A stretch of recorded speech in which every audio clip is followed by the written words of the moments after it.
There are 6 stations between Chichester and Havant which I've not used, and luckily there is a Saturday Walkers Club walk that I could take between a couple of them to tick some off. And this walk will take me alongside the coast, but it will be very different to the coast walk I did in Bournemouth a couple of weeks ago.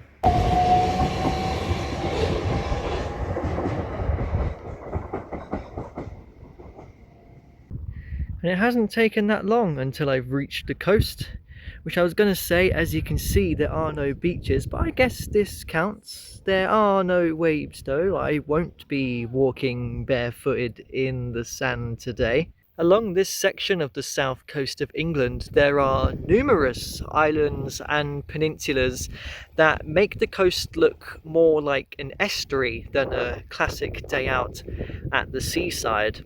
But it's beautiful nonetheless, and a perfect bank holiday Monday, sunny weather to do this walk.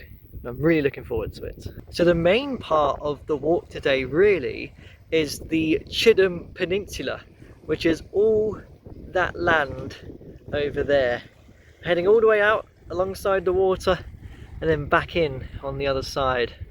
Interestingly, I can see quite a few people taking the path across the field over there, and I do wonder whether they're just local, they live on the peninsula, they've just come out for a bit of a coast walk, or whether they're doing even more of the coast and they're actually just skipping out the very long way around the peninsula, which is what I'm going to do. So it seems the actual path heads over in that direction, but I've noticed that some people are sticking closer to the water, so I would much rather take this opportunity instead. So I can actually showcase all of the progress I've made so far, because I started somewhere over there and now I've gone all the way around. So this is really where the peninsula bit begins, I guess. I mean, I can't exactly get lost on this section, can I, if I'm just following the water? So because in my mind today, I thought this would be like an estuary. I thought the water would be very muddy, you know, and I wouldn't really be able to get down to it properly. But that's not the case. So I'm thinking, I think I should take the chance to dip my toes in the water. It won't be easy to walk along the water like I did in Bournemouth, because it's stony, it's not sandy. The water is actually really quite nice. It's not cold at all. Okay, it does quite hurt. I'd love to just do this all the way, but it's just not feasible today, unfortunately. I thought I'd channel the Bournemouth walk though by wearing the same shorts I did 2 weeks ago. Okay, I've put my shoes back on now, and we're coming up to the southernmost point of the peninsula. Footpath floods at high tide. I think I'm good though, and I can see on the map, Thorny Island. That's just over there. I would love to walk that one day. Same with heading down onto Hayling Island. That has a disused railway. But then we're going to head back up on Chidham and then over towards Chichester around the Bosham Peninsula. It does look a little precarious. I think I'm good with high tide for the moment. It shouldn't come in yet. But yeah, I don't have too much space to work with. This has the looks of being washed up on a desert island. I'm gonna have to fend for myself and scavenge off the land. Oh, all these trees are not helping. I'm having to climb over each of the individual branches. I was going to say, if the worst comes to worst, I could just head back into the water, because there's no longer too many massive stones, so that should be easier to walk in. But then that is just disgusting. That is pure brown water. Okay, this no longer looks doable, and that worries me. I'm gonna hope I can somehow make my way up here and potentially, you know, this is the field or something to walk across. I mean, it's a little path. Looks like someone's kind of done this before. Okay, I can walk across this. There's space for me. Yeah, that's fine. That was getting a little worrisome. I didn't want to get trapped down there with the tide coming in. So I have reached the southernmost point of Chidham Peninsula, and you would think at this point that I might be looking out into the everlasting sea, but that's not the case. There are loads of peninsulas, as I've said, around here, so there is still land behind me. That land heads out towards a place called West Wittering. That's another place I would like to visit one day, so I have no shortage of coast walks around here really. I presume I would come from Chichester. I think there's an old canal that I can walk as well, so that would be good. So now that I'm walking up on the east side of the peninsula, at least I have no worry of high tide at this stage.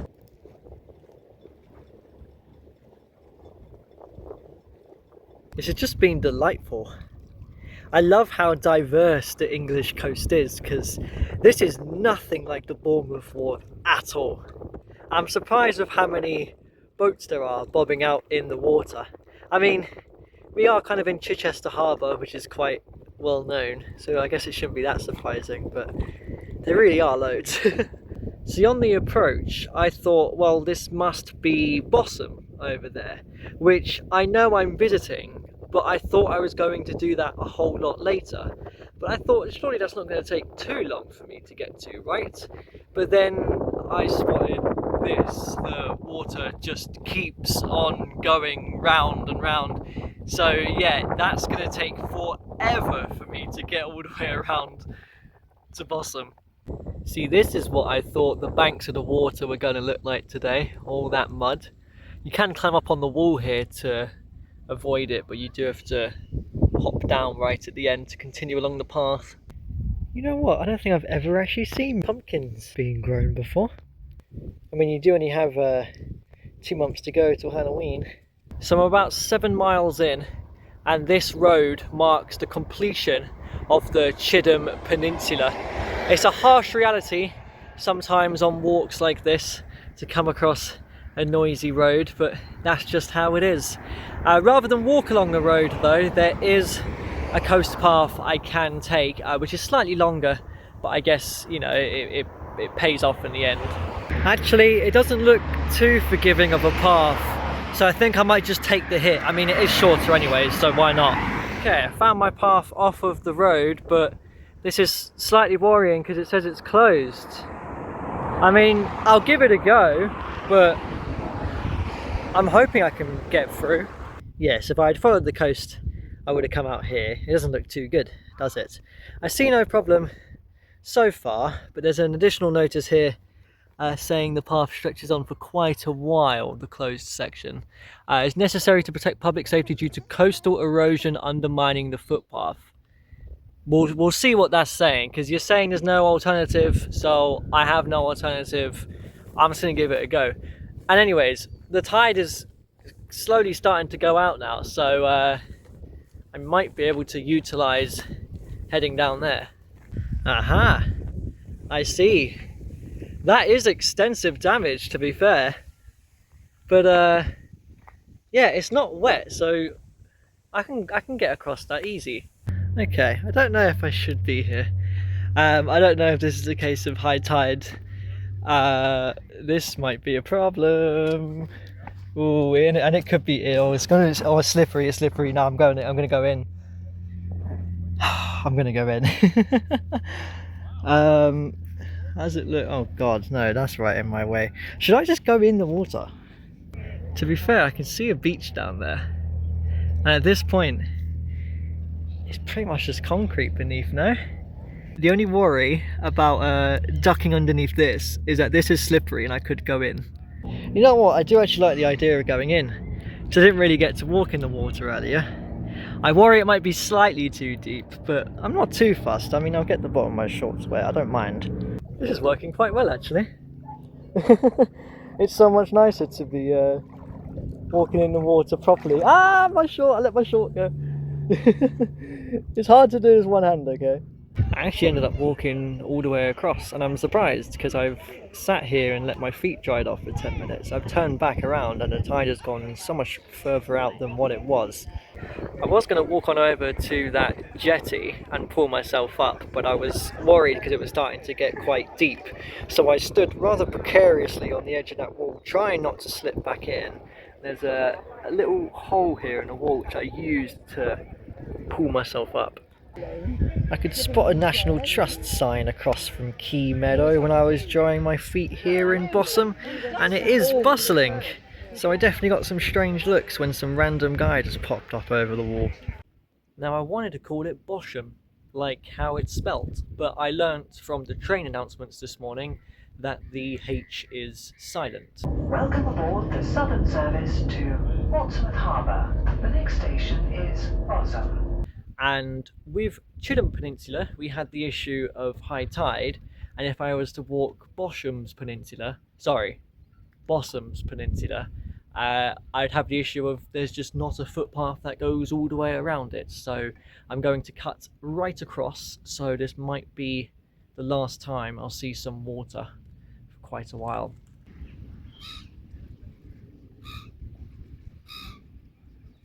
Luckily, it looks like we've got a nice selection of footpaths across fields to take until we see water again.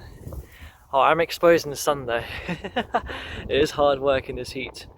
Okay, I've made it across the fields back to some water. Oh, is this not the sort of water you're expecting? Okay, how about all of that? This is the earliest I could hit this side of the peninsula, and I don't even have too much of the water to walk alongside as I'm nearing the end of the walk. It's great as well because at this point I've got a fantastic view of Chichester's Cathedral. Now, I'm not even heading for Chichester, unlike the SWC route. I'm going to end at the penultimate station just for the sake of ticking off another stop. But I definitely will return to Chichester one day and give it a dedicated walk. It's great to see the cathedral.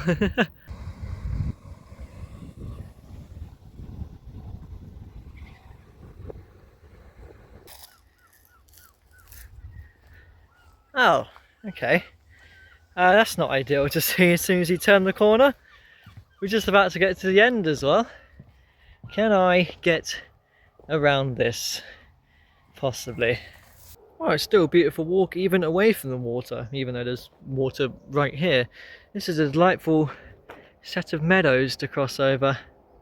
Before I make it to the station, however, there's quite a substantial tourist attraction in the form of the Fishbourne Roman Palace, and as it suggests, it was the largest Roman home in Britain, which is quite a claim. There's not much for me to see as a pedestrian walking past, because I think a lot of the Roman excavations are in the buildings themselves over there, and it's not open on a bank holiday evening. The site just looks like a school, in my opinion.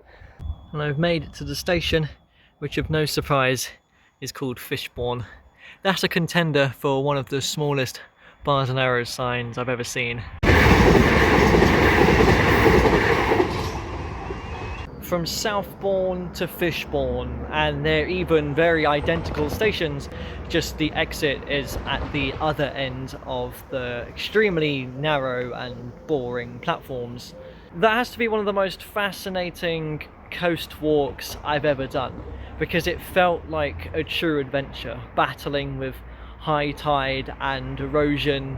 And I figured because I've done a walk in the area of Bosham, why not just head up the line quickly to tick that station off as well before reversing back to London. Because this station gets a service every hour, I've got enough time until that train to head to Bosham and reverse. Got about 18-minute wait there.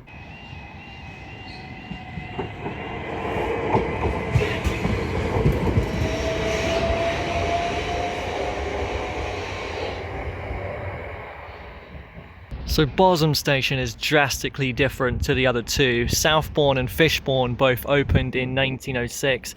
This one opened much earlier in 1847 and is where my adventure ends today.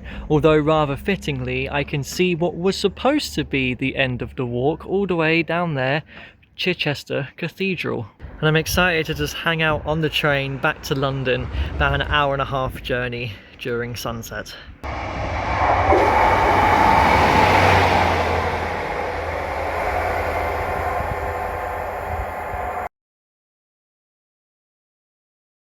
I could spy a National Trust sign from when I was drying my feet across Quay Meadow here in Bosham.